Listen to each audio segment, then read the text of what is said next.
Hi everyone, it's Dylan here from the Fergus team. Today we're going to look at the integration Fergus has with Xero accounting. To start, you'll need your Xero login and password handy.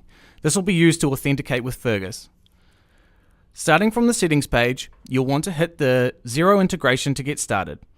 Now you should see a blue play button saying connect to Xero. Once you select this, a new window will open on your browser. If you're using a pop-up blocker, you will need to allow this as a one-off. On the screen, you will need to enter your Xero username and password. Next, you'll be asked if you want to allow access to Fergus. This will allow Fergus to send information to Xero to avoid double handling. Once you agree to this, you'll be directed back to Fergus and you will see new options in the integration. First thing you'll want to do is set up the purchase, invoices and credits accounts, so Fergus knows where to send the information, and below this, the account you use for wages. This is used for reporting. Further down, you'll need to create some sales account codes. To begin, you will need at least labor and material sales accounts, but you can create as many as you like. If you haven't already, we would recommend you split your labor and materials accounts into 2 sales accounts to help with visibility on reporting.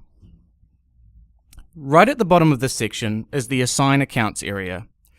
This is where you can toggle on accounts you have set up in Xero to feed information into Fergus that assists with your reporting. Depending on your Xero account, you may have more or less of these. Some of these will be obvious as to what column needs to be toggled on, but if you aren't sure, please double check with your accountant to make sure you get the right account in the right place. Now that the housekeeping is done, there are a couple of other things we can look at. First, the importing of customers.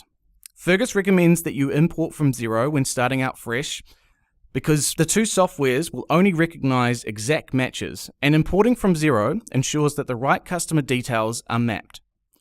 If you're starting fresh with Xero, then it would be best to create the records in Fergus, as Fergus will create records in Xero if it can't find a match. Lastly, you can see the Disconnect Xero option.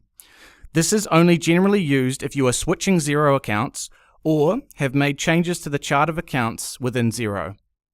Fergus will remember your settings if you disconnect and reconnect the same Xero account, and will allow you to select new sales and purchase accounts if you have created them.